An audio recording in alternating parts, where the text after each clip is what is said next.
आज का जो अपना वीडियो है वो है लिस्ट ऑफ एक्सपेरिमेंट। मतलब अपने को जो फाइल बनानी है वो उसके फाइल के अंदर कौन कौन से एक्सपेरिमेंट अपने को लिखना है उसकी लिस्ट मैंने आपको पीडीएफ में भी दे दी है और आपको मैनुअली मैं बता रहा हूँ। ठीक है। तो इसका जो पहला एक्सपेरिमेंट अपन लिखेंगे वो आपका रहेगा experiment of accessory and parts of plan table manually theodolite digital theodolite and total station.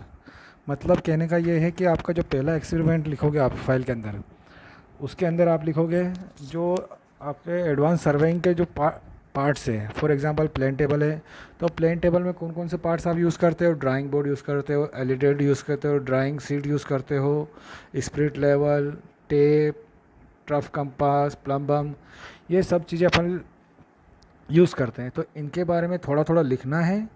और यदि आपको कॉपी पे आप स्केच कर सकते हो ड्राइंग बुक पे तो अच्छी बात है, नहीं तो आप इसका प्रिंट आउट निकाल कर फाइल में लगा सकते हो। ठीक इसी तरह मैनुअली थोडोलाइट में भी आपको यही करना है कि मैनुअली थोडोलाइट में कौन कौन से पार्ट होते हैं उसके, उस थोडोलाइट के पार्ट को आपको लिखना है और थोडोलाइट के बारे में थोड़ा बहुत लिखना है आपको। और यदि उसका प्रिंट आउट निकाल सकते हो तो ठीक है, नहीं तो आप उसका स्केच बनाकर फाइल के अंदर A4 साइज़ के जो ब्लैंक पेज है उस पर या तो इसके प्रिंट आउट निकाल लेना या खुद अपने हाथ से स्केच बनाकर फाइल के अंदर लगा देना। ठीक इसी तरह आपको टोटल स्टेशन का भी करना है। ठीक है। तो ये आपका पहला प्रैक्टिकल हो जाएगा। इस प्रैक्टिकल के अंदर आपको समझ में आया क्या करना है? एक्सप्लेन करना है आपको एसेसरीज और पार्ट कि कौन सा एक्सपेरिमेंटल, मतलब कौन सा, जैसे प्लेन टेबल में कौन कौन सी एसेसरी होती है, डिजिटल थोडोलाइट मैनुअल थोडोलाइट में क्या क्या होता है, टोटल स्टेशन में कौन कौन से पार्ट्स होते हैं। ये चीज़ें मैं आपको दिखा भी चुका हूँ। प्लेन टेबल का सर्वे भी करा चुके हैं सर वासु सर। मैनुअल थोडोलाइट मैंने आपको बहुत अच्छे से बताया, डिजिटल थोडोलाइट भी मैंने अच्छे से बता चुका था, उसके प्रैक्टिकल अपन कर चुके थे।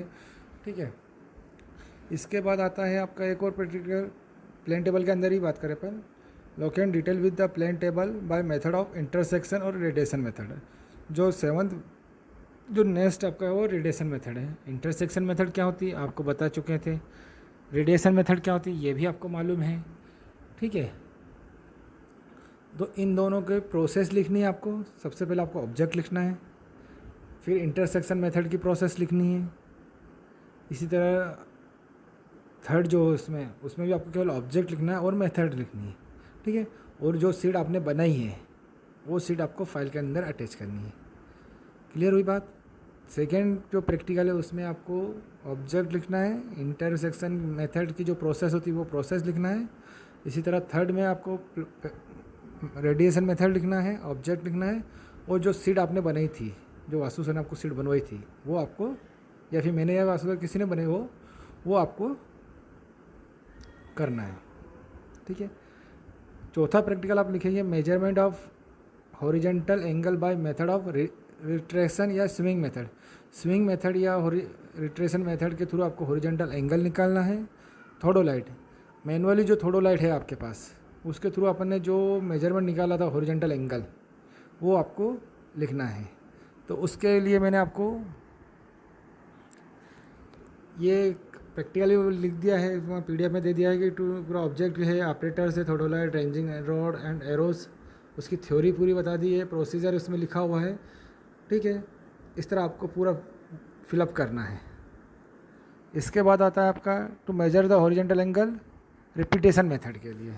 अभी स्विंग मेथड थी, अब रिपीटेशन मेथड के लिए करना है। ठीक है। इसमें भी आप या तो डिजिटल थोडोलाइट के थ्रू कर लो या मैनुअल थोडोलाइट, दोनों थोडोलाइट के लिए अपन कर सकते हैं। तो उसकी प्रोसेस भी आपके पास मैंने थ्योरी दे रखी है, उसमें आप देखकर लिख लेना अच्छे से। जैसे इसमें थ्योरी में भी दिया हुआ है कि पढ़ लेना यार, पढ़ने वाली चीज़ें कोई उसमें समझने वाला ऐसा कुछ है नहीं। कैसे मेजरमेंट करते हैं अपन थोडोलाइट के थ्रू, हॉरिजॉन्टल एंगल और वर्टिकल एंगल आपको मैंने बहुत अच्छे से समझा दिया था कि उसमें वर्नियर की प्लेट होती है, वर्नियर स्केल होता है, मेन प्लेट के ऊपर किस तरह उसकी रीडिंग करते हैं अपन, सब कुछ वो चीज़ें आपको वीडियो में भी बताई है मैंने, क्लास में भी बताया था आपको। इसके बाद आता है मेजरमेंट डायरेक्ट एंगल। नेक्स्ट जो प्रैक्टिकल आपका आएगा प्रैक्टिकल नंबर 6, तो measurement direct angle, deflection angle, magnetic bearing of line by using theodolite. Theodolite को यूज़ करते हुए मैग्नेटिक बेयरिंग कैसे निकालते हैं, डिफ्लेक्शन एंगल कैसे निकालते हैं और डायरेक्ट एंगल कैसे निकालते हैं, ये अपने को पता करना पड़ेगा।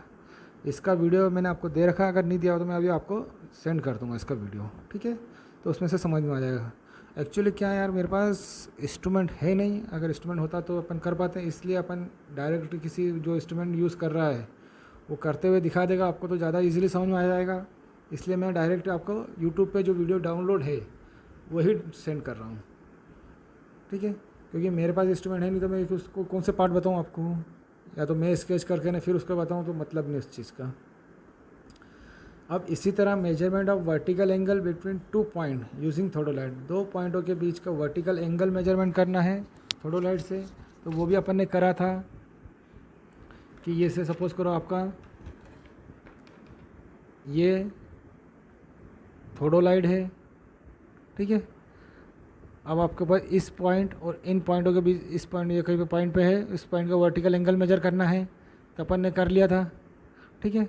अपने को यहाँ से यहाँ तक डिस्टेंस डी पता है, अपने को ये हाइट अपने को पता करनी है, तो अपन सीधा सा टेन थीटा वाला फार्मूला लगा कर ये निकाल सकते हैं, उसमें कोई डाउट नहीं होना चाहिए।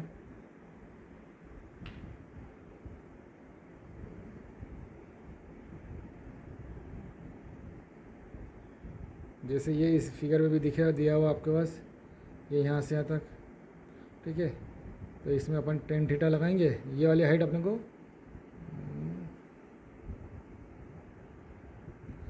यहाँ से यहाँ तक की हाइट अपने को अगर चाहिए मान लो, तो सीधी सी बात है ये अपने को पता है डी है, ठीक। और अपन इसमें ये चाहिए, ये एंगल अपने को निकाल लेंगे कैसे, थोडोलाइट से। तो टेन थीटा क्या होता है, थीटा होता है लंब बटा आधार, आधार मतलब डी, लंब बटा मतलब ये, अगर ये लेंथ एल मान लेते हैं तो मतलब एल अपॉन डी, थीटा अपने को मालूम है, तो एल जो है हाइट अपने पास मिल जाएगी d equals to ten theta.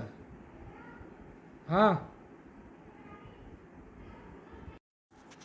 इस तरह अपन वर्टिकल मेजरमेंट भी कर सकते हैं थोडोलाइट के थ्रू। इसी तरह डिजिटल थोडोलाइट के थ्रू भी अपन वर्टिकल मेजरमेंट कर सकते हैं, हॉरिजॉन्टल मेजरमेंट भी कर सकते हैं with the help of digital theodolite. Digital theodolite क्या होता है, किस तरह वर्क करता है, ये अपन सब प्रैक्टिकल लैब में अपन कर चुके थे, प्रैक्टिकल क्लासेस में। अब एक और होता है to find the constant of given tachometer, मतलब जो टेकोमीटर का कांस्टेंट होते हैं उनको फाइंड आउट करना। अब टेकोमीटर कांस्टेंट दो होते हैं, एडिटिव कांस्टेंट और मल्टीपल कांस्टेंट, ठीक है। ये देखिए, ये d इजिकल टू के, एडिटिव कांस्टेंट क्या होता है, टेकोमीटर कांस्टेंट होते हैं d इक्वल्स टू के एस प्लस सी, जहाँ के क्या है मल्टीपल कांस्टेंट, सी क्या है एडिटिव कांस्टेंट, ठीक है। अब इसको फाइंड निकालने के लिए क्या करते हैं अपन, सपोज करो अपना एक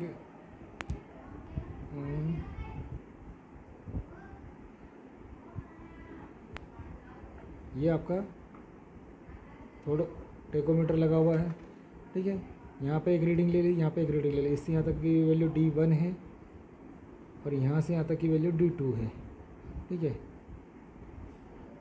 ये 3 रीडिंग अपने को मिल गई। यहाँ पर D1 S1 मिल गया, S2 मिल गया, S3 मिल गया, S1 यहाँ मिल गया, S2 यहाँ मिल गया, S3 डेस ले लो इसको 3।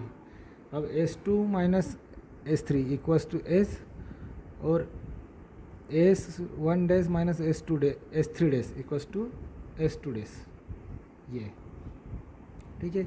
इनको ये जो इक्वेशन है इसमें पुट कर दो, आपको D1 मालूम है, D2 आपको मालूम है, S1 आपको मालूम है, S2 आपको मालूम है, 2 कांस्टेंट है आपके पास, 2 इक्वेशन है। आप इजीली 2 कांस्टेंट और 2 इक्वेशन के का हेल्प से के और सी की वैल्यू आप फाइंड आउट कर सकते हैं, ठीक है। इस तरह इसकी 3-4 रीडिंग लेना पड़ेगी। इरर जैसे इसने इस प्रैक्टिकल में 4 रीडिंग ली रखी है, अपन ने 2 ही ली थी, चारों का एवरेज निकाल के और सी की वैल्यू आपको मिल जाएगी। तो इतना प्रैक्टिकल आपको लिखना है।